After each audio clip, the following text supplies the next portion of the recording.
राधे राधे सभी को। तो साथियों, आज का जो टॉपिक रहने वाला है संघीय मंत्री परिषद, जिसमें अपने प्रधानमंत्री मंत्री परिषद करेंगे, साथ में उप प्रधानमंत्री भी कर लेंगे। तो ये एक ही क्लास में सारे टॉपिक रहने वाले हैं, आपको बस देखना है अच्छे से, साथ में नोट्स बनाने हैं। शानदार नोट्स है दोस्तों। अगर आप लोगों ने राष्ट्रपति बहुत अच्छे से पढ़ा है तो आपको राज्यपाल जब करोगे तो बहुत ही अच्छे से समझ में आ जाएगा। जब आप प्रधानमंत्री अगर अच्छे से करोगे तो आपको मुख्यमंत्री भी बहुत अच्छे से समझ में आ जाएगा।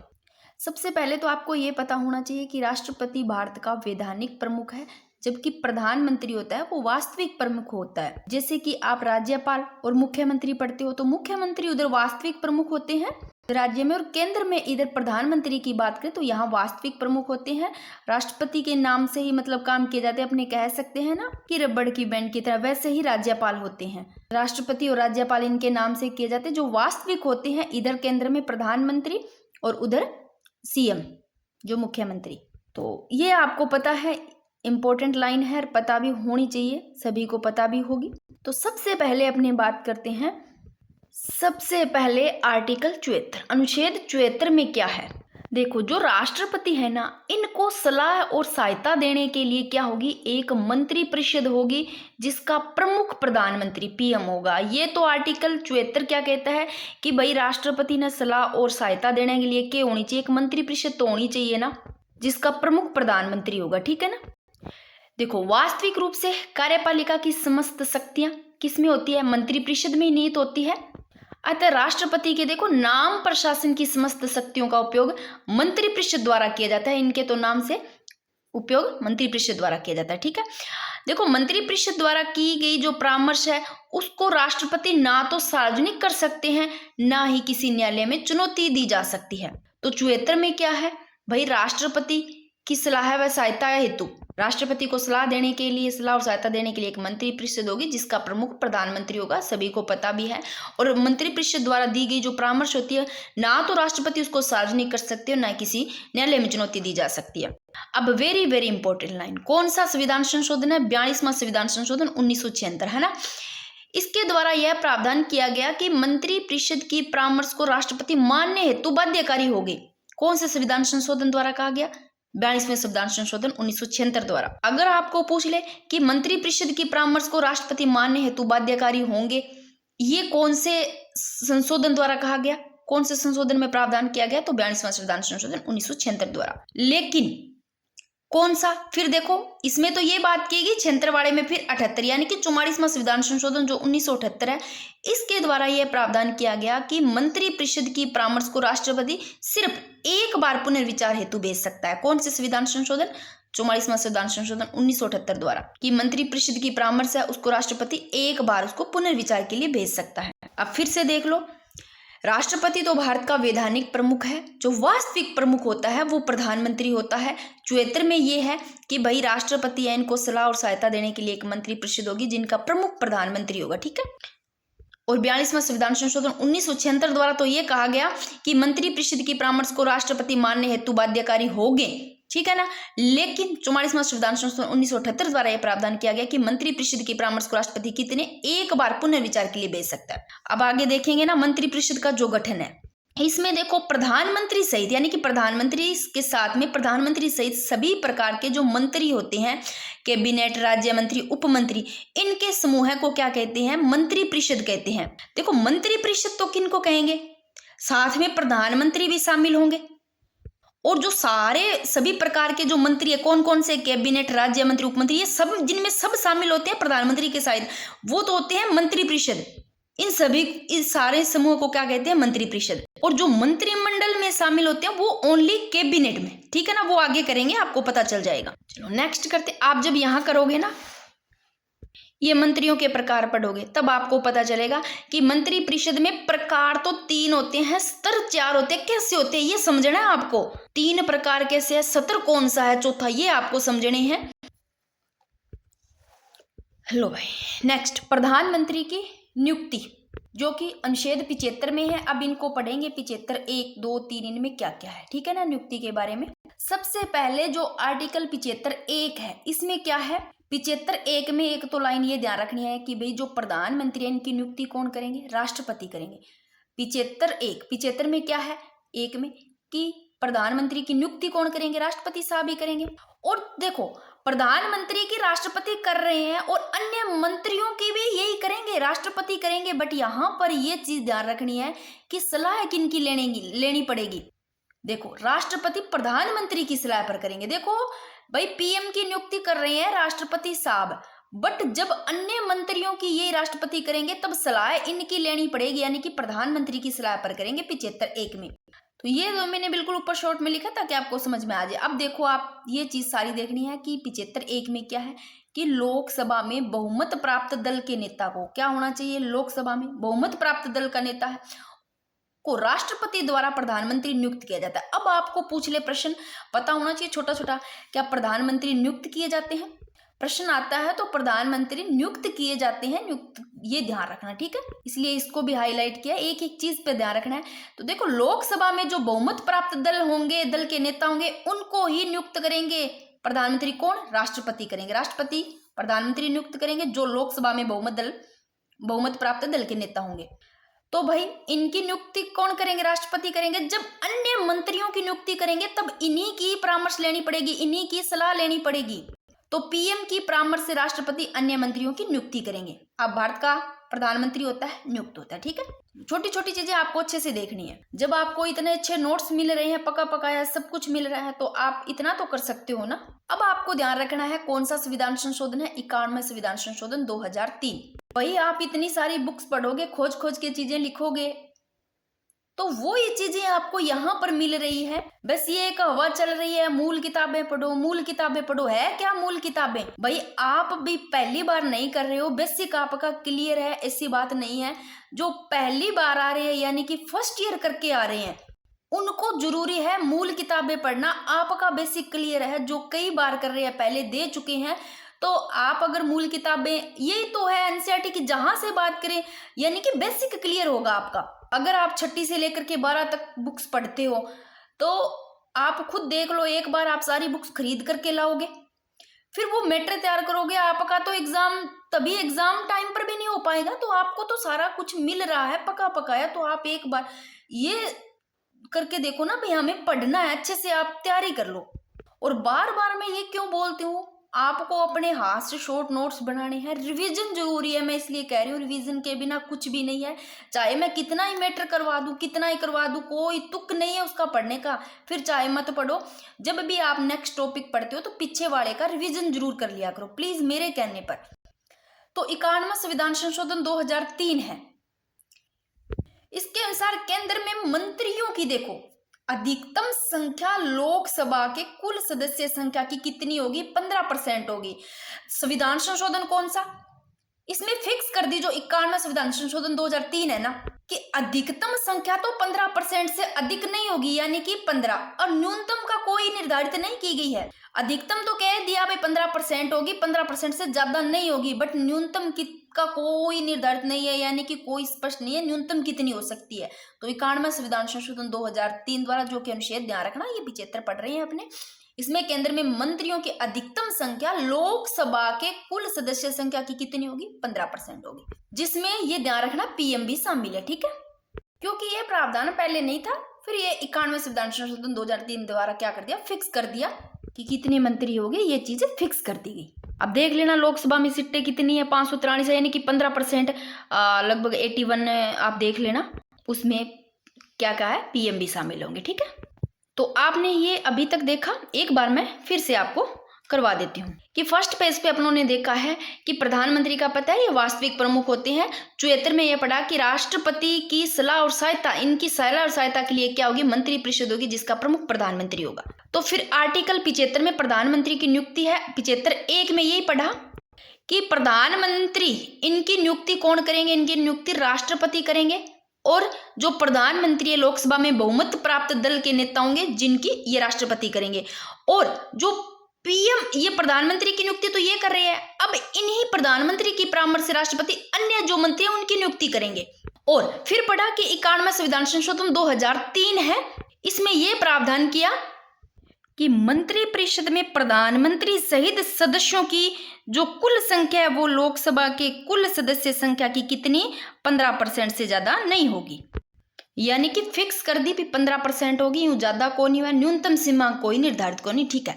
फिर 75(2) में क्या है, 75(2) में है कि संघ के मंत्री राष्ट्रपति के क्या प्रसाद पर्यंत अपने पद पर बने रहेंगे, राष्ट्रपति के प्रसाद पद पर बने रहेंगे भाई, प्रसाद पर्यंत, यानी कि जब राष्ट्रपति की इच्छा हो तब वो भाई जब तक रख सकते हैं। वैसे देखो वास्तव में तो ना राष्ट्रपति की इच्छा नहीं होती है, वास्तव में तो होती है प्रधानमंत्री की, को वो किनको मंत्री रखेंगे, क्योंकि प्रधानमंत्री खुद ये तय करेंगे कि जब तक चाहेंगे तब राष्ट्रपति को बोल देंगे भाई ऐसे रखना है, ठीक है ना, जिनको हटाना है वो चीज। तो वास्तविक तो मैंने अभी बताया कि वास्तविक प्रमुख होता है प्रधानमंत्री। तो 75(2) में संघ के मंत्री राष्ट्रपति के प्रसाद पर्यंत अपने पद पर बने रहेंगे, ठीक है ना। काम तो सारे कहेंगे तो पीएम ही कहेंगे, बट इनके प्रसाद पर्यंत रहेंगे क्योंकि ये तो नाम मात्र के होते हैं, आपको भी पता है। फिर 75(3) में क्या है कि संघ की मंत्रिपरिषद सामूहिक रूप से लोकसभा के प्रति उत्तरदायी, वेरी वेरी इंपॉर्टेंट, ये चीजें आपको ध्यान रखनी है, एक व्यक्तिगत रूप से उत्तरदायी और एक सामूहिक रूप से, ये बनते हैं प्रश्न, आपको ध्यान रखना है। जब आप इधर पढ़ोगे ना इधर, तो ये चीजें कि व्यक्तिगत रूप से उत्तरदायी राष्ट्रपति के प्रति और सामूहिक रूप से लोकसभा के प्रति, तो ये आपको ध्यान रखना है कि 75(3) में संघ की मंत्रिपरिषद सामूहिक रूप से पूछे किनके प्रति, सामूहिक रूप से रट लो, सामूहिक रूप से लोकसभा के प्रति। मैं ये क्वेश्चन डालूंगी 1-2 ताकि आपको याद रहते हैं क्या। तो सामूहिक रूप से लोकसभा के प्रति उत्तरदायी होते हैं, व्यक्तिगत रूप से पूछे तो राष्ट्रपति, ठीक है ना। फिर 75(4) में क्या है कि मंत्रियों की जो तीसरी अनुसूची, ध्यान रखना, तीसरी अनुसूची के तहत शपथ लेनी होगी। तो जो मंत्रियों की शपथ है वो ध्यान रखना, अनुसूची कौन सी है, तीसरी अनुसूची है, और शपथ पद व गोपनीयता की लेते हैं। तो मंत्रियों की शपथ 75(4) आर्टिकल, और अनुसूची कौन सी है, तीसरी अनुसूची में, और पद और गोपनीयता की लेते हैं। फिर 75(5) में है कि मंत्री बनने हेतु संसद का सदस्य हो, यदि नहीं है ना भाई मंत्री बनना है तो संसद का सदस्य होना चाहिए, मान लो वो नहीं है तो 6 माह में सदस्यता ले ले। और 75(6) में है मंत्रियों के वेतन भत्तों का निर्धारण, वेतन भत्तों का निर्धारण किनके द्वारा किया जाता है, संसद द्वारा। अब फिर से देख लो, देखो 75(1) में, आर्टिकल 75 में आपको ध्यान रखना प्रधानमंत्री की नियुक्ति 75(1) है ना, इसमें क्या है भाई, प्रधानमंत्री की नियुक्ति तो राष्ट्रपति करेगा, थाने सबने बेरो है, और अन्य मंत्रियों की जब राष्ट्रपति नियुक्ति करेगा तो इनकी ये सलाह लेगा प्रधानमंत्री भी किया करना है काम, वास्तविक प्रमुख तो प्रधानमंत्री है, ठीक है ना। अब प्रधानमंत्री की आपको पूछे कि भारत में प्रधानमंत्री नियुक्त होता है, नियुक्ति होता है तो पूछे तो ठीक है ना। और 51वां संविधान संशोधन 2003 का दिन आपको ये ध्यान रखना है कि जो लोकसभा का कुल सदस्य संख्या है वह फिक्स कर दी कितनी, 15%, और जिसमें प्रधानमंत्री भी शामिल होगा, और न्यूनतम की कोई मतलब कोई स्पष्ट कोनी, कोई निर्धारित कोनी भी कितनी होगी, अधिकतम 15% से ज्यादा नहीं होनी चाहिए, यानी कि 15% फिक्स कर दी। और 75(2) में संघ के मंत्री राष्ट्रपति के प्रसाद पर्यंत अपने पद पर बने रहेंगे। 75(3) में है कि संघ के मंत्रिपरिषद सामूहिक रूप से पूछे तो लोकसभा के प्रति उत्तरदायित्व हो, ठीक है ना। अगर व्यक्तिगत रूप से पूछे तो ध्यान रखना राष्ट्रपति के, ठीक है ना। 75(4) है ना, 75(4) तो 1 कम करना, तीसरी अनुसूची में शपथ है, ठीक है ना, मंत्रियों की शपथ है, पद और गोपनीयता की शपथ लिया। 75(5) में है, 5 है ना तो 1 ज्यादा करना है, यानी कि 6 माह है, 6 माह आपको ऐसे ध्यान रखना है कि मंत्री बनना है, मंत्री बनने के लिए सदस्य संसद को क्या होना, सदस्य जरूरी है। अगर नहीं है संसद का सदस्य तो टाइम दे दियो कि 6 माह में सदस्यता ले ले, वो है अनुच्छेद 75(5) में। और 75(6) में है मंत्रियों के वेतन और भत्ते का निर्धारण जो कि संसद द्वारा किया जाता है, ठीक है। अब अभी 75 पढ़ा, 75 में मंत्रियों से संबंधित प्रावधान पढ़े हैं ना अपनों ने, और प्रधानमंत्री की नियुक्ति राष्ट्रपति द्वारा की जाती है, और अन्य मंत्रियों की नियुक्ति प्रधानमंत्री की सलाह पर राष्ट्रपति द्वारा की जाती है, ठीक है। एक इंपॉर्टेंट, वेरी वेरी इंपॉर्टेंट, प्रधानमंत्री परिषद और राष्ट्रपति के मध्य संवाद के लिए मध्य कड़ी का कार्य कौन करता है, ये पूछे मंत्री परिषद और राष्ट्रपति के मध्य, तो प्रधानमंत्री करते हैं, ठीक है ना। अब लो, अभी अपनों ने क्या क्या देखा, ठीक है, मंत्री से संबंधित ये देखो, योग्यताएं देखी कि मान लो संसद का सदस्य है तो सही है, ठीक है ना, मंत्री बनने के लिए संसद का सदस्य है तो ठीक, मान लो नहीं है तो 6 माह में सदस्यता लेनी है। नियुक्ति कौन करते हैं मंत्रियों के, राष्ट्रपति करते हैं। शपथ राष्ट्रपति, देखो नियुक्ति भी राष्ट्रपति, शपथ भी राष्ट्रपति, त्याग पत्र भी राष्ट्रपति ने देगा, सारो काम राष्ट्रपति ने, और कार्यकाल है वो राष्ट्रपति के प्रसाद पर्यंत रहते हैं, ठीक है ना, इनकी इच्छा पर, ठीक है ना। और कार्य आवंटन के नियम बनाए कौन, ये भी राष्ट्रपति बनाएंगे कार्य आवंटन के, और यहाँ दो चीजें आपको ध्यान रखनी है कि अगर पूछे व्यक्तिगत रूप से किन के प्रति उत्तरदायी होंगे तो राष्ट्रपति के प्रति होंगे मंत्री, और सामूहिक रूप से पूछे तो लोकसभा के प्रति। ऐसे ले लेना, लोकसभा का समूह होता है तो आपको याद रह जाएगा, ठीक है ना। और मंत्रालयों का आवंटन या फेरबदल नाम आ जाए तो मंत्रालयों का आवंटन और फेरबदल है ये किया जाता है प्रधानमंत्री के द्वारा, ध्यान रखना, ठीक है ना। मंत्रालयों का जो आवंटन है, जो फेरबदल है, वो प्रधानमंत्री के द्वारा किया जाता है, ये राष्ट्रपति नहीं करते, ठीक है। नेक्स्ट, अब मंत्रियों के प्रकार पढ़ने हैं, वेरी वेरी इंपॉर्टेंट। देखो, अगर आपको पूछे कि मंत्री परिषद के प्रकार पूछे तो प्रकार तो भाई 3 है, सतर 4 है।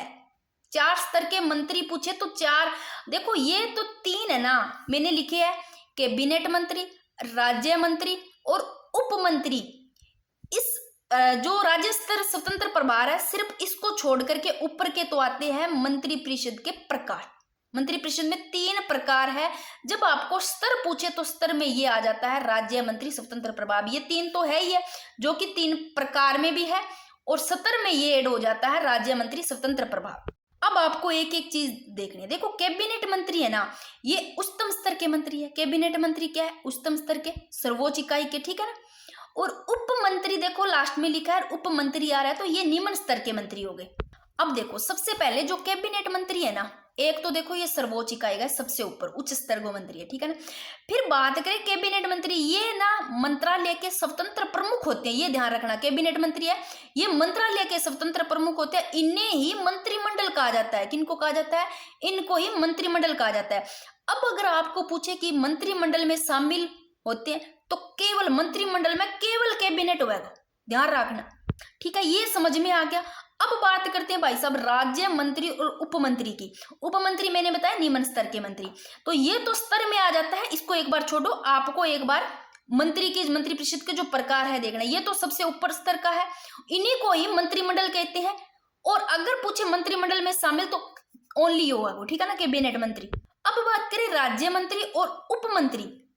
देखो, राज्य मंत्री और उप मंत्री के पास स्वतंत्र मंत्रालय नहीं होता भाई। कैबिनेट मंत्री के पास तो देखो मैंने बताया कि स्वतंत्र प्रमुख होते हैं, इन दोनों के पास क्या स्वतंत्र मंत्रालय नहीं होता, यानी अलग से इनको स्वतंत्र मंत्रालय नहीं होता है इनके पास, राज्य मंत्री और उप मंत्री के पास।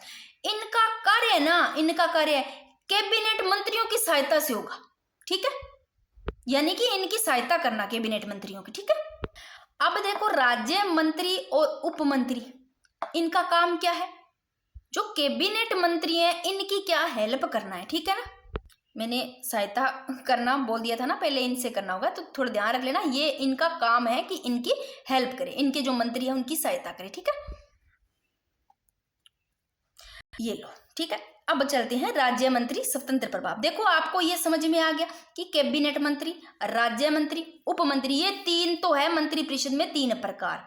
सतर का पूछे तो स्तर में ये ऐड हो जाएगा, ना कि ये। अगर आपको ये ऐसे प्रश्न पूछे, आपको 4 ऑप्शन दे दे, कैबिनेट मंत्री, राज्य मंत्री, उप मंत्री और राज्य मंत्री स्वतंत्र प्रभार, तो पूछ ले कि मंत्री परिषद के प्रकार में कौन शामिल नहीं है, तो भाई ये प्रकार में शामिल नहीं है, सतर में आता है, ठीक है ना। तो ये तो देखो उच्चतम स्तर का मंत्री और मंत्रालय के स्वतंत्र प्रमुख होते हैं, इनको ही मंत्रिमंडल कहते हैं। और मंत्रिमंडल में शामिल सिर्फ ये होते हैं कैबिनेट। और जो राज्य मंत्री उप मंत्री है, देखो इन दोनों की बात करें तो इनके पास स्वतंत्र मंत्रालय नहीं होता है, और इनका जो दोनों का काम होता है ना, ये कैबिनेट मंत्री है, इनके जो मंत्री होते हैं उनकी क्या करनी होती है? हेल्प करना, ठीक है। अब भाई साहब ये रह गया स्तर वाला राज्य मंत्री स्वतंत्र प्रभार। जो राज्य मंत्री स्वतंत्र प्रभार है ना स्तर, इसको दे दिया, क्या दे दिया? इसको मंत्रालय स्वतंत्र मिलेगा भाई, इसको दे दो, क्योंकि ये स्तर में आ गया तो इसे लेना, इन्हें मंत्रालय स्वतंत्र मिलेगा और सुविधा राज्य मंत्री के समान मिलेगी। किनको? जो सतर वाला है ना राज्य मंत्री स्वतंत्र प्रभार, सुविधा इनको राज्य मंत्री के समान मिलेगी और इन्हें मंत्रालय स्वतंत्र मिलेगा। इनके पास नहीं है, इन दोनों के पास में, ठीक है ना। अब तो इतना मत हमारा आप समझ में आ गया। और मंत्रियों के प्रकार कभी ना आया है तो जिनको आया हुआ है पहले से तो उनको तो दिक्कत ही नहीं है, और जिनको समझ में नहीं आया भी ये कैबिनेट मंत्री क्या है, राज्य मंत्री क्या है, उप मंत्री क्या है, स्तर क्या है, तो मैंने अपनी तरफ से कोशिश की है, समझ में आ गया होगा। ये लो, अभी फटाफट थोड़ा सा देख लो। पहले सबसे पहले कैबिनेट मंत्री पढ़ा, ये भारत अगर आ जाए भारत के प्रशासन की सर्वोच्च इकाई कौन सी है, 4 ऑप्शन दे दे तो आप कैबिनेट मंत्री कर दोगे। और कैबिनेट शब्द का उल्लेख पूछे तो भाई मूल संविधान में नहीं था, जब संविधान लागू हुआ तो मूल संविधान में नहीं था। जो 44वां संविधान संशोधन 1978 है, इसके द्वारा अब इस शब्द को अनुच्छेद कौन से 352 में शामिल कर दिया गया है। तो अगर आपको ऐसा प्रश्न पूछ दिया जाता है कि कैबिनेट मंत्री का उल्लेख आर्टिकल दे दे 352 में, तो आप सही कर दोगे आर्टिकल 352 में, कोई और आर्टिकल दे तो उसमें नहीं है। ये पढ़ा था आप लोगों ने प्रकार में, और क्या पढ़े थे राज्य मंत्री, उप मंत्री, इनको अलग से स्वतंत्र मंत्रालय नहीं था, और इनका जो काम था वो क्या था कि कैबिनेट मंत्रियों की हेल्प करना, ये था। ठीक है, अब इनको फटाफट देख लेते हैं। एक होता है संसदीय सचिव, एक होता है वॉर कैबिनेट जो युद्ध मंत्रिमंडल, एक होता है शेडो कैबिनेट जो कि छाया मंत्रिमंडल, एक किचन कैबिनेट जिसको रसोई मंत्रिमंडल बोलते थे, यानी कि आंतरिक कैबिनेट। थोड़ा सा इनको आप देख लो क्योंकि सभी के बारे में पता होना चाहिए, थोड़ा पढ़ाओ। देखो संसदीय सचिव होते हैं ना, एक चीज तो इनका ध्यान रखना कि संविधान में उल्लेख नहीं है। किसका? संसदीय सचिव का संविधान में उल्लेख नहीं है, न ही मंत्रिपरिषद में शामिल होते हैं। कौन? संसदीय सचिव किन में शामिल नहीं होते? मंत्रिपरिषद में शामिल भी कौन नहीं हुआ है, और संविधान में उल्लेख भी कौन है। केवल राजनीतिक संतुष्टि के लिए नियुक्त किया जाता है, जो कि प्रधानमंत्री द्वारा इनको, किसके लिए? केवल राजनीतिक संतुष्टि के लिए नियुक्त किया जाता है इनको प्रधानमंत्री द्वारा। शपथ भी इनको प्रधानमंत्री द्वारा, एवं प्रधानमंत्री के प्रसाद पर्यंत ही अपने पद पर रहते। देखो नियुक्ति भी प्रधानमंत्री करेगा, शपथ भी प्रधानमंत्री द्वारा दिलाई जाएगी, और प्रसाद पर्यंत भी प्रधानमंत्री रहेगा, और शामिल मंत्रिपरिषद में को नहीं हुआ है, और संविधान में उल्लेख नहीं। ठीक है, फिर बात करते हैं वॉर कैबिनेट यानी कि युद्ध मंत्रिमंडल। आपातकालीन परिस्थितियों में सभी दलों को साथ में लेकर प्रधानमंत्री द्वारा जिस कैबिनेट का गठन किया जाता है उसे क्या कहा जाता है? वॉर कैबिनेट कहा जाता है। फिर शैडो कैबिनेट, इसको भी थोड़ा देख लो। वास्तविक कैबिनेट पर नियंत्रण रखने हेतु, जो वास्तविक कैबिनेट है उस पर नियंत्रण रखने हेतु मुख्य विपक्ष दल के द्वारा शैडो कैबिनेट का गठन किया जाता है। थोड़ा देख लेना किनके द्वारा गठन किया जाता है? विपक्ष दल के नेता द्वारा। ठीक है ना, कि वास्तविक कैबिनेट पर कंट्रोल करना। ठीक है, फिर बात करते हैं किचन कैबिनेट, जिसको आंतरिक कैबिनेट यानी कि रसोई मंत्रिमंडल किचन कैबिनेट है। प्रधानमंत्री के जो विश्वस्त लोग जो अंदर होते हैं ना, उनके कह सकते हैं आंतरिक कैबिनेट जो विश्वास पात्र होते हैं, जो प्रधानमंत्री के विश्वास पात्र लोगों का एक समूह है, जिनकी परामर्श से जो प्रधानमंत्री अपने नीतिगत फैसले लेते हैं भाई, उसे ही क्या कहते हैं कि किचन कैबिनेट यानी कि रसोई मंत्रिमंडल कहा जाता है। और ये कि लघु निकाय है। देखो किचन कैबिनेट, अब ऐसे सोच लो भाई, अंदर की बात हो रही है, आंतरिक कैबिनेट यानी कि रसोई वाली बात हो रही है, तो जो प्रधानमंत्री का विश्वास पात्र जो कोई एक समूह हुआ लोगों, बाकी परामर्श से, उनकी परामर्श से प्रधानमंत्री अपने क्या लेंगे? नीतिगत फैसले लेंगे। उनको पूरा विश्वास होता है भाई, तभी तो इनके नीतिगत फैसले इन्हीं की परामर्श से लेंगे, जिनको क्या कहते हैं? Kitchen cabinet. ये कुछ मैंने क्वेश्चन लिए ताकि आपको भी पता चले कि हमें कुछ याद रहता है, नहीं रहता मैं ये लास्ट में करवाऊंगी।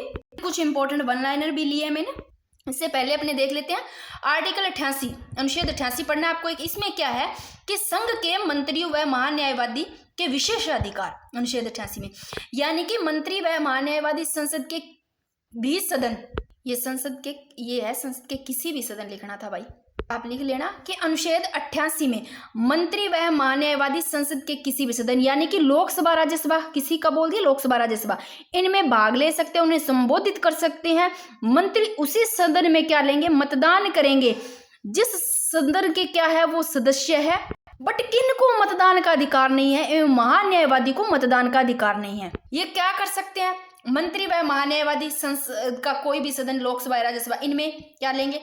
भाग ले सकते हैं, संबोधित भी कर सकते हैं, और उसी सदन में मंत्री क्या है? उसी सदन में मतदान भी करेंगे, लेकिन जिस सदन के वो सदस्य है एवं महान्यायवादी को मतदान का अधिकार नहीं है। मेरे कहने का मतलब है कि महान्यायवादी है वो सदन की कार्यवाही में भाग लेंगे, यानी कि कार्यवाही में तो भाग लेंगे, ठीक है ना, बट मतदान का अधिकार नहीं है महान्यायवादी को। ठीक है ना, अनुच्छेद 88 में मैंने शॉर्ट में भी लिख दिया है कि महान्यायवादी सदन की जितनी कार्यवाही है उनमें भाग ले लेंगे, बट मतदान करने का अधिकार कौन? ठीक है, अब कुछ मैंने लिखी है कि जो निम्न परिस्थितियों में मंत्रिपरिषद को भंग या विघटित किया जा सकता है। कौन कौन सी परिस्थितियों में मंत्रिपरिषद को भंग या विघटित किया जा सकता है? देखो, किसी एक मंत्री या संपूर्ण मंत्रिपरिषद के विरुद्ध अविश्वास प्रस्ताव क्या हो जाए? पारित हो जाए। एक लाइन लिखिए, आपको भी पता होगा, यदि किसी मंत्री के विरुद्ध ना अविश्वास प्रस्ताव पास हो जाता है ना, तो पूरी की पूरी मंत्रिपरिषद को क्या देना पड़ता है? त्याग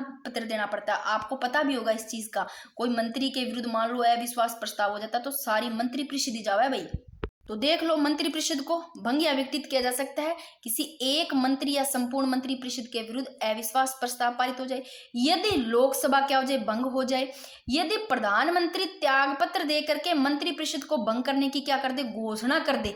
ये सब अगर होता है तो मंत्रिपरिषद को इन परिस्थितियों में मंत्रिपरिषद को भंग या विघटित किया जा सकता है। प्रधानमंत्री देखो त्याग पत्र देंगे, मंत्रिपरिषद ने भंग करने की क्या कर दे, घोषणा कर दे, और लोकसभा मान लो भंग हो जाए, ठीक है ना। अब पढ़ते हैं प्रधानमंत्री की योग्यताएं, इनको ध्यान रखना है, इंपॉर्टेंट। देखो सबसे पहले योग्यताओं की बात करें तो देखो, अगर प्रधानमंत्री बनना है तो योग्यता की बात करें तो भाई ध्यान रखना, लोकसभा में क्या, बहुमत प्राप्त दल का नेता होना चाहिए, संसद का सदस्य। नियुक्ति की बात करें, इनकी नियुक्ति कौन करती है, राष्ट्रपति द्वारा नियुक्ति की जाए, शपथ भी राष्ट्रपति द्वारा, बट मंत्री के रूप में, ठीक है ना। और त्याग पत्र भी राष्ट्रपति को देंगे, शपथ भी राष्ट्रपति द्वारा, नियुक्ति भी राष्ट्रपति द्वारा, त्याग पत्र भी ये राष्ट्रपति को देंगे। बात करते हैं कार्यकाल की, इसको आपको ध्यान रखना है। देखो सामान्य तो लोकसभा के समान यदि कार्यकाल से पूर्व विश्वास मत मान लो खो देता है तो त्याग पत्र देना होगा। इनका कार्यकाल पूरा मतलब पूरा होने से पहले अगर विश्वास मत खो देता है तो त्याग पत्र देना होता है लोकसभा के समान। बट प्रधानमंत्री का सामान्य तो जो कार्यकाल होता है वैसे 5 वर्ष होता है, अगर विश्वास मत खो देते हैं तो पहले भी त्याग पत्र दिया जा सकता है। और प्रधानमंत्री का कार्यकाल पूछे किसके अधीन होता है तो ये जरूर ध्यान रखना, गृह मंत्रालय के अधीन। छोटी छोटी चीजें आपको ध्यान रखनी है और सभी को पता भी है, ठीक है। अब फटाफट थोड़े देख लो कि प्रधानमंत्री के कार्य क्या क्या है। देखो देश की कार्यपालिका के ये वास्तविक प्रमुख है, पता ही है, प्रधानमंत्री वास्तविक प्रमुख है, देश के राजनीतिक प्रमुख है, देश के मुख्य नीति निर्माता, केंद्र सरकार के प्रवक्ता, विदेश नीति के निर्धारण करता। और अनुच्छेद 78 में है कि राष्ट्रपति है ना वो प्रधानमंत्री से क्या ले सकते हैं, सूचना मांग सकते हैं। अनुच्छेद 78 इंपॉर्टेंट है, पूछा गया है कि अनुच्छेद 78 के तहत राष्ट्रपति क्या है, प्रधानमंत्री से सूचना मांग सकते हैं। एवं प्रधानमंत्री का कर्तव्य क्या होगा, प्रधानमंत्री का कर्तव्य होगा कि भाई राष्ट्रपति जब की सूचना मांगी है बिन उपलब्ध करवाया है, आर्टिकल 78 के वह कि राष्ट्रपति प्रधानमंत्री को सूचना मांग सके। और प्रधानमंत्री को कर्तव्य ही वो है आर्टिकल 78 का, तो अगर प्रधानमंत्री ने कोई सूचना मांगी है तो उसको उपलब्ध करवाए, ठीक है। मंत्रियों व राष्ट्रपति के मध्य कड़ी आयोजक के रूप में कार्य करना, तो प्रधानमंत्री का ये काम है, ठीक है ना। किनके, मंत्रियों और राष्ट्रपति, एक पहले लाइन मैंने लिखी थी ये, ठीक है ना, इनके मध्य कड़ी आयोजक के रूप में काम करना। सरकार की नीतियों को सदन के पटल पर रखवाना, ये भी प्रधानमंत्री का काम है। मंत्रिपरिषद की बैठक बुलाना भी पीएम को काम है, एवं उसकी अध्यक्षता करना। किसी भी मंत्री ने यदि निर्णय लिया है तो प्रधानमंत्री उसमें क्या करेंगे, परिवर्तन करवा सकते हैं। अभी कोई मंत्रिपरिषद ने मान लो मंत्री ने क्या ले लिया, निर्णय ले लिया, तो उसमें परिवर्तन चेंजिंग भी करवा सकता है प्रधानमंत्री। तो ये सारे काम है प्रधानमंत्री के, एक बार आप फिर देख लो क्या क्या काम है। सरकारी नीतियों के सदन को पटल पर रखवाना इनका भी काम है। अब बात करते हैं वे संस्थाएं जिनके पदेन अध्यक्ष कौन होंगे, प्रधानमंत्री होंगे, कौन कौन सी है, कौन कौन सी संस्थाएं हैं भी जिनके पदेन अध्यक्ष प्रधानमंत्री होंगे। नीति आयोग होगा, राष्ट्रीय विकास परिषद होगी, राष्ट्रीय एकता परिषद, राष्ट्रीय सुरक्षा परिषद, अंतरराज्यीय परिषद होगी, राष्ट्रीय जल संसाधन परिषद, अंतरिक्ष व अनुसंधान परिषद। ये सारी संस्थाएं हैं जिनके पदेन अध्यक्ष पीएम होंगे, ठीक है ना। वेरी वेरी इंपॉर्टेंट लाइन कि क्षेत्रीय परिषद की अध्यक्षता तो केंद्रीय गृह मंत्री द्वारा की जाती है। अगर आपको पूछे कि क्षेत्रीय परिषद की अध्यक्षता कौन करता है तो केंद्रीय गृह मंत्री, बट राजस्थान है वो उत्तरी क्षेत्रीय परिषद में शामिल है, ठीक है। लो भाई, भारत के प्रथम प्रधानमंत्री, लास्ट में मैंने सारे लिखे हैं प्रधानमंत्री भी। अगर आप नोट में पढ़ना चाहो तो मैं सिर्फ जो प्रधानमंत्री वाली है वो टेलीग्राम पे डाल दूंगी ताकि आपको इतना लिखना ना पड़े, ठीक है ना। बाकी एक बार पढ़ने तो होंगे, देख लेना। सबसे पहले आपको पता है कि भारत के प्रथम प्रधानमंत्री पंडित जवाहरलाल नेहरू, ठीक है ना। और मृत्यु पदावधि के दौरान, ठीक है ना, इनकी मृत्यु कब हुई, पदावधि के दौरान। या एक बार मैं ना ये फिर कर लेते हैं, एक बार एक जगह वहीं ले जाती हूँ जहां पर सारे प्रधानमंत्री मैंने लिखे हैं। बिल्कुल ही एक पेज में समेटने की कोशिश की, शॉर्ट में छोटे छोटे लिखे हैं भाई, चाहे आपको थोड़ी दिक्कत आ रही हो।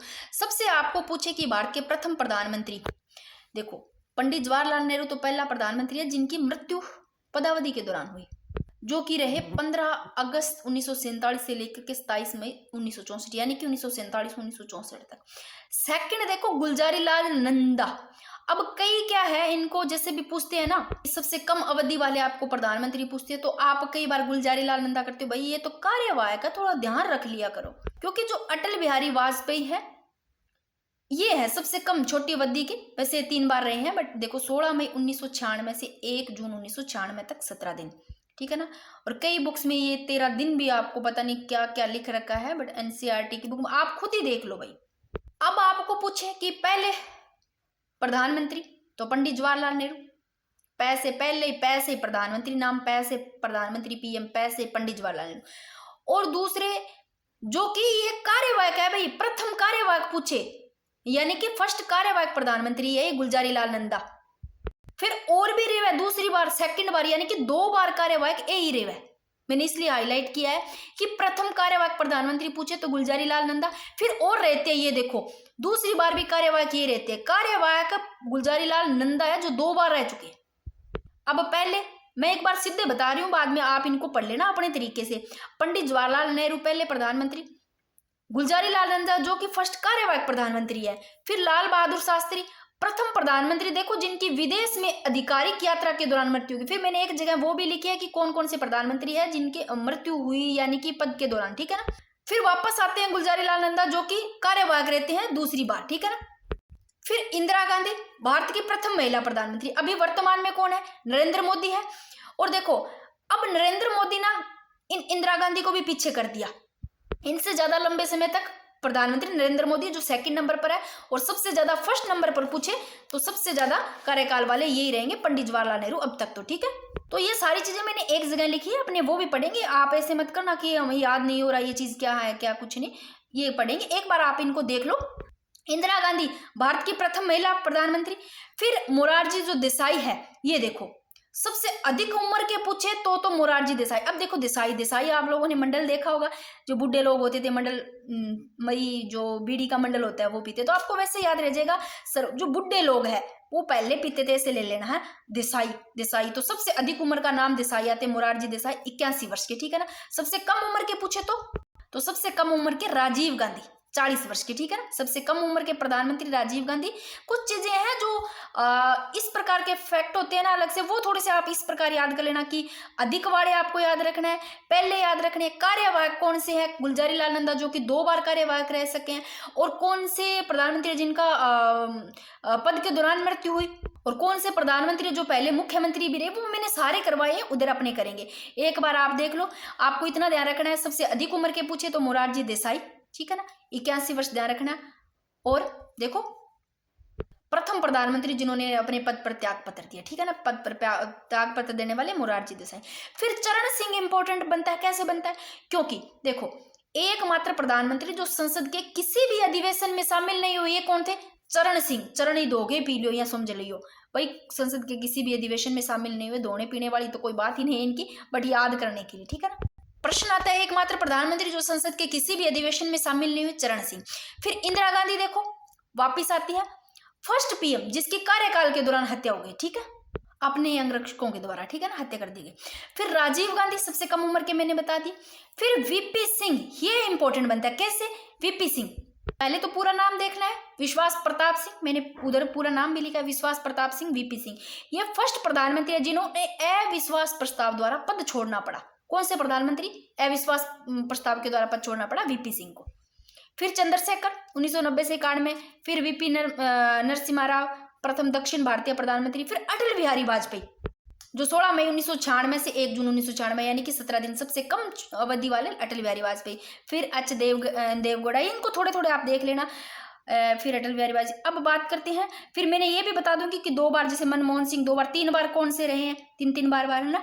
सबसे 1 से अधिक बार वाले भी पूछे जा सकते हैं। लास्ट में अब ध्यान रखना वर्तमान में कौन है, नरेंद्र मोदी जो लगातार 3 बार रहे, ठीक है ना। पहले 2014 से 19, फिर 2019 से 24, फिर 2024 से वर्तमान में अब तक नरेंद्र मोदी, यानी कि 9 जून 2024 से वर्तमान प्रधानमंत्री नरेंद्र मोदी। अब इन्हीं से जो प्रश्न बनेंगे ना वो देखते हैं क्या बनेंगे, आप इनको तो एक बार पढ़ लेना चाहिए। ये देखो प्रश्न क्या बनेंगे, सबसे पहले भारत के प्रथम प्रधानमंत्री पूछे जा सकते हैं, सबको पता है, पंडित जवाहरलाल नेहरू, मृत्यु पदावधि के दौरान। फिर देखो वे प्रधानमंत्री जिनका पद पर रहते हुए निधन हो गया, इन सारों को देखने कौन कौन से प्रधानमंत्री जिनका पद पर। पहला तो पंडित जवाहरलाल नेहरू जो पहला है पदावधि के दौरान, यानी कि प्राकृतिक कारण मृत्यु। लाल बहादुर शास्त्री विदेश में आकस्मिक यात्रा के दौरान, ताशकंद में दिल का दौरा पड़ने के कारण लाल बहादुर शास्त्री। पंडित जवाहरलाल नेहरू, लाल बहादुर शास्त्री, दोनों पड़े हुए लाल हो गए बिल्कुल, लाल बहादुर शास्त्री यहाँ ले लियो याद है। इंदिरा गांधी कार्यकाल के दौरान हत्या इनके खुद के अंगरक्षकों द्वारा, ठीक है ना। भारत की प्रथम महिला भी यही है, तो आपको याद होगा पंडित जवाहरलाल नेहरू, लाल बहादुर शास्त्री, इंदिरा गांधी। अगर पूछे अभी मैंने करवाया ना सभी में कि 2 बार कार्यवाहक प्रधानमंत्री तो गुलजारी लाल नंदा, अगर पूछे कार्यवाहक में सबसे कम वाले तो गुलजारी लाल नंदा है, और पूछे 2 बार कार्यवाहक भी ये रहे हैं, ठीक है ना भाई, ये कार्यवाहक थे, ठीक है ना। फिर है प्रथम गैर कांग्रेसी प्रधानमंत्री मोरारजी देसाई, गैर कांग्रेसी जो देखो सबसे अधिक आयु के पहले प्रधानमंत्री 81 वर्ष जिन्होंने अपने पद से त्याग पत्र दिया। फिर वे प्रधानमंत्री, ये भी पूछा जा सकता है वे प्रधानमंत्री जो राज्यसभा के सदस्य थे। अब राज्यसभा के सदस्य इंदिरा गांधी, इंद्र कुमार गुजराल, एच.डी. देवगौड़ा और मनमोहन सिंह, और मनमोहन सिंह 2 बार रहे, याद रखना। फिर बात करते हैं वे प्रधानमंत्री जो विश्वास मत हासिल करने में असफल रहे। भाई विश्वास मत हासिल, वीपी सिंह, वैसे विश्वास नाम आ रहे, विश्वास मत करने में असफल रहे हो वीपी सिंह, यानी कि विश्वास नाम ही देखो विश्वासनाथ, विश्वनाथ है तो विश्वास यहाँ याद रख लियो, विश्वनाथ प्रताप सिंह यानी कि VP Singh. HD. Deve Gowda, HD. Deve Gowda से आप गोड़ा से गोड़ लिख लो, गोड़ पर ही विश्वास कौन हो तो फिर विश्वास मत हासिल करना में असफल भी यही रहेगी। अटल बिहारी वाजपेयी, इसको मैंने आगे लिखा है, ठीक है ना, ये लो। चौधरी चरण सिंह और अटल बिहारी वाजपेयी ऐसे प्रधानमंत्री थे जिन्होंने लोकसभा में क्या विश्वास प्रस्ताव पर मतदान से पूर्व ही त्याग पत्र दे दिया। कौन कौन? चौधरी चरण सिंह, अटल बिहारी वाजपेयी तथा विश्वनाथ प्रताप सिंह यानी कि वीपी सिंह और एच.डी. देवगौड़ा ऐसे प्रधानमंत्री थे जिन्होंने लोकसभा में विश्वास मत प्राप्त न कर पाने के कारण त्याग पत्र देना पड़ा। कौन कौन से जो विश्वास मत प्राप्त न करने के कारण त्याग पत्र देना? देवगौड़ा, गोड़ ध्यान रखना है, और विश्वनाथ, विश्व याद रख लो, विश्वासनाथ, ठीक है। ये प्रश्न ऐसे बन सकता है वे प्रधानमंत्री जो विश्वास मत लाने से, देखो विश्वास मत लाना पहला ही त्याग पत्र दे दियो, यानी कि लोकसभा में विश्वास मत लाने से पूर्व, वो है चौधरी चरण सिंह, अटल बिहारी वाजपेयी। ये पूरी लाइन मैंने यहाँ लिखी है, ये देख लो। यानी कि विश्वास प्रस्ताव, यानी कि लोकसभा में देखो विश्वास प्रस्ताव लानो पहला मतदान पहला यहाँ त्याग पत्र देना चौधरी चरण सिंह, अटल बिहारी वाजपेयी। और जबका लोकसभा में विश्वास मत प्राप्त न करने के कारण त्याग पत्र दियो बे है गोड़, गोड़ से देवगौड़ा याद रखना है, और विश्वास से विश्वनाथ प्रताप सिंह, ठीक है ना, वीपी सिंह। अब वे प्रधानमंत्री देखो जो को पहले मुख्यमंत्री भी रहे। पहले मुख्यमंत्री कौन है? मोरारजी देसाई, बंबई के मुख्यमंत्री रहे। चौधरी चरण सिंह यूपी के, वीपी सिंह यूपी के, एच.डी. देवगौड़ा कर्नाटक के, वीपी नरसिम्हा राव जो आंध्र प्रदेश के, नरेंद्र मोदी गुजरात के, यानी कि प्रधानमंत्री पहला ये मुख्यमंत्री भी रहे। अठे का ध्यान रख लियो। फिर देखो ये कुछ प्रश्न है वन लाइनर। यूएनओ में हिंदी में भाषण देने वाले प्रधानमंत्री पूछे तो अटल बिहारी वाजपेयी है। पंचायती राज का स्वर्ण काल माना जाता है राजीव गांधी को। अविश्वास प्रस्ताव में हारने वाले पीएम वीपी सिंह, ये बताया था मैंने। लाल बहादुर शास्त्री, देखो जिन कौन से प्रधानमंत्री लाल बहादुर शास्त्री मृत्यु देश से बाहर हुई पूछ ले तो लाल बहादुर शास्त्री। और भारत और पाकिस्तान के मध्य सिंधु नदी समझौता हुआ उस समय कौन थे प्रधानमंत्री? तो जवाहरलाल नेहरू थे, ठीक है। और ताशकंद समझौता हुआ उस समय आयून खान और लाल बहादुर शास्त्री के मध्य हुआ ताशकंद समझौता, पूछ ले किनके मध्य हुआ, ठीक है। जवाहरलाल नेहरू के बाद, यानी कि जवाहरलाल नेहरू के निधन के बाद में गुलजारी लाल नंदा ने पद ग्रहण किया। इनकी मृत्यु के बाद में किया। इन्होंने कार्यवाहक रहे थे ना, मैंने बताया था 2 बार रहे। कार्यवाहक में पूछे तो ये है सबसे कम, ठीक है। सबसे कम उम्र के प्रधानमंत्री पद पर आसीन बता दिया राजीव गांधी, 40 वर्ष की, ठीक है। अब कुछ कथन है ये आपको याद करने हैं। तो सबसे ज्यादा डॉक्टर भीमराव अंबेडकर के जो 2 कथन है ये याद करने हैं, एक आपको ये देखना है, तो ये कथन एक बार आपको देखनी है। तो सबसे पहला डॉक्टर भीमराव अंबेडकर, इन्होंने देखो क्या कहा कि अमेरिका के राष्ट्रपति की तुलना है वो भारत में किसी पदाधिकारी से करनी है। तो अमेरिका के राष्ट्रपति की तुलना किनसे? भारत में किसी पदाधिकारी से करनी है, तो वो क्या? प्रधानमंत्री होंगे। डॉक्टर भीमराव अंबेडकर का है। फिर एक आपको डॉक्टर भीमराव अंबेडकर का ध्यान रखना है, वेरी वेरी इंपॉर्टेंट, कि प्रधानमंत्री सूर्य के समान है। कि किन्होंने कहा, ये कथन ध्यान रखना है कि प्रधानमंत्री किसके समान? सूर्य के समान है, जिसके चारों ओर ग्रह परिक्रमा करते हैं तथा संविधान के सारे जो मार्ग है वो प्रधानमंत्री की ओर उन्मुख होते हैं। ये कहा डॉक्टर भीमराव अंबेडकर ने, वेरी वेरी इंपॉर्टेंट। और एक ये ध्यान रखना है कि प्रधानमंत्री मंत्रिमंडल का क्या है? निर्माता व सहारकर्ता होता है। ये पूछे किसने कहा? तो एच.जे. लोस्के ने कहा, ठीक है। नेक्स्ट आपको ध्यान रखना है रैमजे म्योर, इनका क्या है कि प्रधानमंत्री राज्य रूपी जहाज का मल्लाह होता है, यानी कि मल्लाह नाव को चलाने वाला, ठीक है ना। ये कहा, देखो मल्लाह जब भी नाम आए, राज्य रूपी प्रधानमंत्री क्या है? राज्य रूपी जहाज का क्या है? मल्लाह है, जो नाव को चलाने होता है मल्लाह। तो आप रैमजे म्योर ध्यान रखना, ठीक है ना। मुनरो का है कि पीएम राज्य रूपी जहाज का कप्तान होता है, कप्तान मुनरो का, याद रख लेना इसे कहा। विलियम हाईकोर्ट ने कहा कि आसमान में चमक रहे तारों के मध्य प्रधानमंत्री चंद्रमा की भूमिका में है, ये विलियम हाईकोर्ट। और मार्ले ने कहा कि मंत्रिपरिषद के अन्य सदस्यों में प्रधानमंत्री प्रथम स्थिति में है, अतः प्रधानमंत्री सम्मान में प्रथम है। तो मार्ले ने यह तो कहा कि प्रधानमंत्री के जो अन्य सदस्य हैं उनमें प्रधानमंत्री फर्स्ट यानी कि प्रथम स्थिति में और प्रधानमंत्री सम्मान में प्रथम है, ठीक है ना। और आइवर जेनिक्स ने कहा कि प्रधानमंत्री का भविष्य मंत्रिपरिषद का जो भविष्य है वो प्रधानमंत्री निर्धारित करता है, अर्थात उनका जन्म व मृत्यु पीएम पर निर्भर है। तो आपको डॉक्टर भीमराव अंबेडकर का और एच.जे. लोस्की, ये तो आपको ध्यान रखना है। बाकी एक बार कथन देख लो, ठीक है। ये इंपॉर्टेंट है। जो प्रधानमंत्री सूर्य के समान है, जिसके चारों ओर ग्रह परिक्रमा करते हैं, संविधान के सारे मार्ग प्रधानमंत्री के ओर है, डॉक्टर भीमराव अंबेडकर का। अगर प्रश्न आता है कि कैबिनेट मंत्री का पदभार संभालने वाली प्रथम महिला पूछे तो आपको पहले ये भी ध्यान रख लेना चाहिए, राजकुमारी अमृत कौर थी। अब बात करते हैं एक से अधिक बार प्रधानमंत्री। तो एक से अधिक बार जो प्रधानमंत्री रहे, अगर एक से अधिक बार पूछे तो इसमें दो वाला भी आ जाता है, जैसे डॉक्टर मनमोहन सिंह। अगर तीन बार रहे, 3 बार पूछे, 3 बार शपथ लेने वाले प्रधानमंत्री पंडित जवाहरलाल नेहरू, इंदिरा गांधी, अटल बिहारी वाजपेयी, नरेंद्र मोदी, ठीक है। तो ये सारे मैंने ये 3 बार वाले एक्स्ट्रा लिख दिए अलग से, इसमें डॉक्टर मनमोहन सिंह का 2 बार, ये थोड़े से देख लेना। अब बात करते हैं अगर प्रश्न पूछे सबसे लंबे कार्यकाल वाले प्रधानमंत्री, तो देखो पहले नंबर पर तो अभी तक यही है, डॉक्टर जो पंडित जवाहरलाल नेहरू है। फर्स्ट नंबर पे ये है, पहले इंदिरा गांधी थी, अब नरेंद्र मोदी आ गए सेकंड नंबर पे। तो फर्स्ट नंबर पर पंडित जवाहरलाल नेहरू, सेकंड नंबर पर नरेंद्र मोदी, फिर इंदिरा गांधी का, ठीक है ना। तो पहले पंडित जवाहरलाल नेहरू और नरेंद्र मोदी सेकंड नंबर, ठीक है। भारत रत्न से सम्मानित भारत के प्रधानमंत्री, तो इनको भी देख लेना कौन कौन है, पंडित जवाहरलाल नेहरू, लाल बहादुर शास्त्री, राजीव गांधी, मोरारजी देसाई। बाकी मैं ना लास्ट में आपको प्रधानमंत्री, राष्ट्रपति, उपराष्ट्रपति, उनकी एक अलग से एक्स्ट्रा क्लास करवाऊंगी, उसमें सारे बिल्कुल ऐसे डिटेल से करवा दूंगी, साथ में ट्रिक से ही आपको याद करवा दूंगी, सीक्वेंस वाइज भी आपको याद रह जाएंगे। अब कुछ प्रश्न है तो ये एक बार देख लो कि सबसे कम उम्र के प्रधानमंत्री पूछे तो राजीव गांधी 40 वर्ष, सर्वाधिक उम्र में बनने वाले प्रधानमंत्री तो मोरारजी देसाई नाम से देख लो 81 वर्ष देख लेना। अगर प्रश्न आता है कि लोकसभा का विश्वास मत प्राप्त किए बिना ही प्रधानमंत्री पर कार्य करने वाले प्रथम व्यक्ति, जिन्होंने देखो लोकसभा का विश्वास मत प्राप्त किए बिना ही प्रधानमंत्री के कार्य पर रहे, वो है चरण सिंह।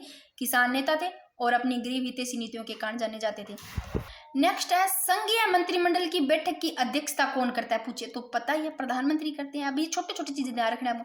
भारत के प्रधानमंत्री उम्मीदवार के लिए न्यूनतम आयु पूछ ले तो प्रधानमंत्री बनने के लिए 25 वर्ष अभी न्यूनतम, और भारत का प्रधानमंत्री होता है। तो इनमें से किसी प्रकार लाइन आ सकती है, चाहे से दे दे निम्न सदन में बहुमत दल का नेता, लोकसभा में बहुमत दल का नेता, सत्ता दल का प्रमुख नेता, कुछ भी लाइन दे दे तो आप ध्यान रखना भारत का प्रधानमंत्री, तीनों लाइनें सही है, ठीक है। अब ये मैंने करवा दिया आपको। पहले देखो, पहले पंडित जवाहरलाल नेहरू है भाई, 1947 से 64 तक रहे, ठीक है ना। ये भारत के प्रथम प्रधानमंत्री जिनकी पदावधि के दौरान मृत्यु हो गई और अभी तक इनका ही सबसे ज्यादा कार्यकाल है।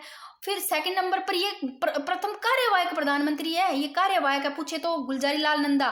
फिर और भी रहे, दूसरे नंबर पर भी यही कार्यवाहक रहे, यानी कि पूछ ले प्रश्न आ जाए कि 2 बार कार्यवाहक रहने वाले तो गुलजारी लाल नंदा याद रखना। और इन्हीं में से ही बताऊं और क्या याद रखना है, एक आपको ये ध्यान रखना है कि सबसे अधिक उम्र के पूछे तो मोरारजी देसाई, सबसे कम के पूछे तो राजीव गांधी 40 वर्ष। फिर एक चरण सिंह से इंपॉर्टेंट बन जाता है कि एकमात्र प्रधानमंत्री जो संसद के किसी भी अधिवेशन में शामिल नहीं हुए वो है चरण सिंह। फिर एक ये इंपॉर्टेंट बन जाता है वीपी सिंह का कि अविश्वास प्रस्ताव द्वारा पद छोड़ना पड़ा, वो वीपी सिंह। फिर अटल बिहारी वाजपेयी का सबसे कम का आपको ये इंपॉर्टेंट बन जाता है। अगर कार्यवाहक में पूछे तो आ जाता है गुलजारी लाल नंदा, ठीक है। वर्तमान में प्रधानमंत्री का पता है आपको नरेंद्र मोदी, ठीक है ना। अब थोड़ा सा उप प्रधानमंत्री के बारे में पढ़ लेते हैं कि उप प्रधानमंत्री, एक लाइन लिखे वेरी वेरी इंपॉर्टेंट, कि संविधान में उप प्रधानमंत्री पद का कोई प्रावधान नहीं है, यानी कि कोई उल्लेख नहीं है संविधान में, लेकिन किंतु समय समय पर राजनीतिक कारणों में सत्तारूढ़ दल द्वारा संवैधानिक प्रावधानों से हटकर उप प्रधानमंत्री की क्या की जाती है, नियुक्ति की जाती है भाई। इस प्रकार यह विशुद्ध रूप से एक राजनीतिक पद है भाई, ठीक है ना। वैसे संविधान में उप प्रधानमंत्री का कोई प्रावधान नहीं, ठीक है ना। कि सामान्यतः ये कब बनाए जाएंगे देख लो, गठबंधन की सरकार व राजनीतिक अस्थिरता के समय नियुक्त किए जाएंगे, ठीक है। देखो अब तक के ये 8 जो प्रधानमंत्री है, मैंने इधर लिखे तत्कालीन प्रधानमंत्री। तो जो पहले प्रधानमंत्री पंडित जवाहरलाल नेहरू है, इनकी जगह देखो उप प्रधानमंत्री सरदार वल्लभ भाई पटेल को बनाया गया, कब 1947 से 1950 में। तो पंडित जवाहरलाल नेहरू है, इनके प्रधानमंत्री के काल में सरदार वल्लभ भाई पटेल को उप प्रधानमंत्री के पद में नियुक्त किया गया, ध्यान रखना, ठीक है ना, वेरी वेरी इंपॉर्टेंट। तो पहले आपको प्रधानमंत्री, फर्स्ट उप प्रधानमंत्री पूछे तो सरदार वल्लभ भाई पटेल। फिर प्रधानमंत्री कौन, जवाहरलाल नेहरू, इनकी जगह उप प्रधानमंत्री इधर, सॉरी ये जवाहरलाल नेहरू तो इधर है, ये मोरारजी देसाई यानी कि श्रीमती इंदिरा गांधी है। तब उप प्रधानमंत्री कौन है, मोरारजी देसाई। तो प्रधानमंत्री कौन, श्रीमती इंदिरा गांधी, इंदिरा गांधी के पद पर उप प्रधानमंत्री मोरारजी देसाई। फिर बात करते हैं जो बाद में जो मोरारजी देसाई है, जो तत्कालीन जो प्रधानमंत्री है, इनकी जगह दो उप मंत्री, उप प्रधानमंत्री। अब दो है तो आप ऐसे मत सोचना जैसे उप मुख्यमंत्री दो है तो अब कोई दो तीन कितनी बार हो सकते हैं, तो ये चीज ऐसे नहीं है।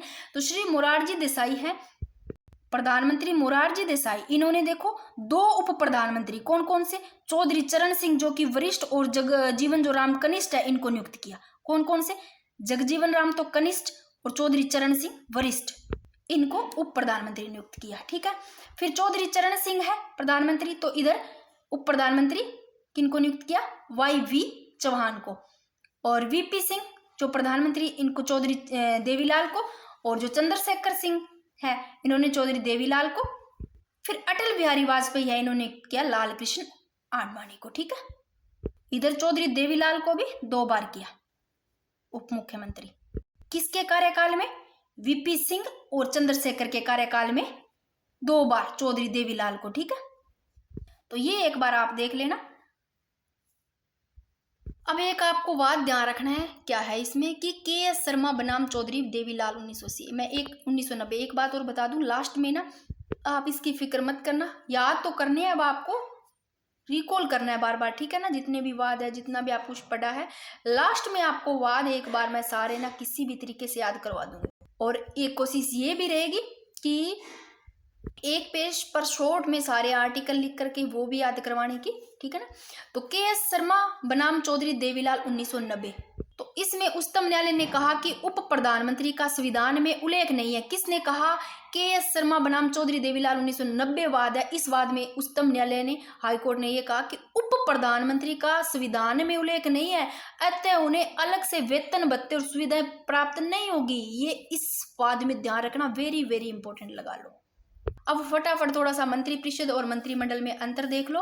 वैसे तो पता होगा, मैंने करवाया। मंत्रिमंडल जो बात करते हैं तो इस मंत्रिपरिषद में सदस्यों के, सॉरी मंत्रिपरिषद है, मंत्रिमंडल इधर लिखा है, कैबिनेट यानी कि मंत्रिमंडल, काउंसिल। मंत्रिपरिषद की बात करें तो मंत्रिपरिषद में सदस्यों के 3 स्तर होते हैं।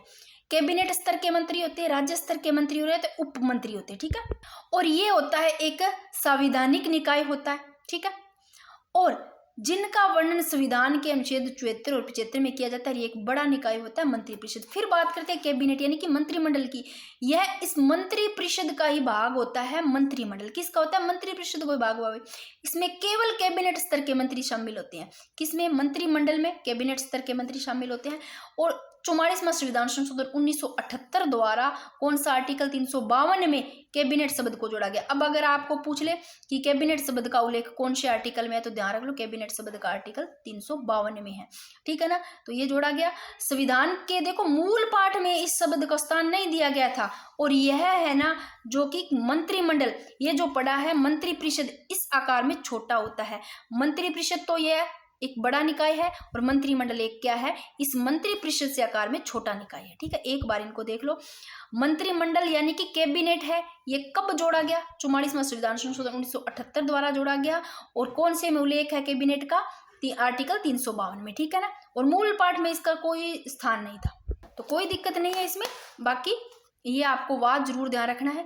इसमें यही कहा कि उप प्रधानमंत्री संविधान में कौन उल्लेख, KS शर्मा बनाम चौधरी देवीलाल 1980 में, और उन्हें अलग से जो वेतन भत्ते और सुविधाएं वो प्राप्त नहीं होगी। भाई आज मेरे को थोड़ा टाइम मिल गया खाने पीने वाले टाइम में, तो आपको अभी सभी की वॉइस भी आ रही है। अभी लो चॉकलेट भी खा लो, भी बेटा चॉकलेट दे करके गया है आप सभी के लिए ही है ये। सबसे पहले जो प्रश्न अगर आता है कि मंत्रिपरिषद के संबंध में सत्य कथन, ठीक है ना, बताना है। तो मैंने एक लाइन बताई थी आपको, मंत्रिपरिषद में पीछे पड़ा है कि जो कौन सा संविधान संशोधन 91वां संविधान संशोधन 2003 के अनुसार, इसके अनुसार मंत्रिपरिषद में PM देखो प्रधानमंत्री सहित बोला है कि प्रधानमंत्री शामिल होगा। इस प्रधानमंत्री सहित मंत्रियों की कुल संख्या लोकसभा के कुल संख्या का कितना, 15%, हो, 15% से ज्यादा नहीं हो, न्यूनतम का कोई प्रावधान नहीं, 15% हो, यानी कि अधिकतम 15% से ज्यादा नहीं हो। ये बात मैंने बोली थी, ये सही है, ठीक है। फिर मैंने एक लाइन बताई थी, आप लोगों को याद है, एक मैंने बताया था सामूहिक रूप से मंत्रिपरिषद सामूहिक रूप से किसके प्रति होंगे? सामूहिक रूप से लोकसभा के प्रति। क्या सामूहिक रूप से राष्ट्रपति के प्रति होंगे? नहीं, सामूहिक रूप से लोकसभा के प्रति होंगे, तो ये सही है लाइन। फिर है मंत्री राष्ट्रपति के प्रसाद पर्यंत पद पर बने रहते, मंत्री राष्ट्रपति के प्रसाद पर्यंत पर ही बने रहते हैं, ये भी सही है। तो ये तो गलत हो गया, सभी कथन सही है, ठीक है ना। ये प्रश्न आप ही बता देना चाहिए। भारत के राष्ट्रपति को उनके समस्त कार्यों में सहायता, देखो भारत के राष्ट्रपति का सारा काम है, अब में सहायता और सलाह प्रदान करने के लिए एक मंत्रिपरिषद होगी भी, जिसका मुख्य कौन होगा? प्रधानमंत्री होगा। इसका उल्लेख क्या 74 में है, क्या 75 में, 76 में, 77 में? तो बताना क्या 74 में है, आप बता देना, ठीक है। अब ये वन लाइनर है कि राष्ट्रीय सुरक्षा समिति मैंने कई बताई थी आपको। राष्ट्रीय सुरक्षा समिति का प्रधान कौन होगा? तो प्रधानमंत्री होंगे, ठीक है ना। नेक्स्ट है कि भारतीय संविधान के अनुसार अगर प्रश्न आता है तथ्यात्मक संप्रभुता निवास करती है तो प्रधानमंत्री में करती है, ठीक है। विश्व में सर्वप्रथम प्रधानमंत्री पद की शुरुआत की अगर पूछे विश्व में सबसे पहले तो ब्रिटेन में, ठीक है ना। मंत्रिपरिषद किसके प्रसाद पर्यंत पदासीन रहती है? अभी मंत्रिपरिषद लोकसभा की, ठीक है। किस प्रधानमंत्री ने अपने कार्यकाल के दौरान संसद का सामना नहीं किया? मैंने कहा था ना, संसद को सामना कौन करियो? चौधरी चरण सिंह, ये रहा चरण सिंह, जो कि 1979 से 80 रहा, एकमात्र से प्रधान संसद के किसी भी अधिवेशन शामिल नहीं। फिर यदि किसी मंत्री के विरुद्ध अविश्वास प्रस्ताव पास हो जाता है तो देखो मैं बताया था ना, पूरी की पूरी मंत्रिपरिषद को त्याग पत्र देना पड़ता है। प्रश्न कैसे बन सकता? लोकसभा का विश्वास मत प्राप्त किए बिना ही प्रधानमंत्री पद पर कार्य करने वाले प्रथम व्यक्ति चरण सिंह थे, ठीक है ना। और भारत के पीएम का चयन लोकसभा के बहुमत दल के द्वारा होता है। और मंत्रिमंडल में किस प्रकार के मंत्री शामिल होते हैं? भाई मंत्रिमंडल में सिर्फ कैबिनेट मंत्री हुआ है कि सिर्फ उप मंत्री हुआ या सिर्फ राज्य मंत्री हुआ, सभी प्रकार हुआ, आप बताना। तो मंत्रिमंडल में मैंने बताया था सिर्फ कैबिनेट मंत्री, ठीक है। ये लो खुद देख लो, मंत्रियों के प्रकार बताए, जिसमें मंत्रिपरिषद में 3 प्रकार है, स्तर 4 स्तर में ये शामिल है। ये रहा कैबिनेट मंत्री, उच्चतम स्तर को यानी कि सर्वोच्च इकाई है, और मंत्रालय के स्वतंत्र प्रमुख होते हैं। इन्हें ही क्या कहते हैं? इन्हें ही मंत्रिमंडल कहते हैं। और मंत्रिमंडल में शामिल केवल कैबिनेट मंत्री, ठीक है। ये आपके टॉपिक साथ में ही हो गए कंप्लीट।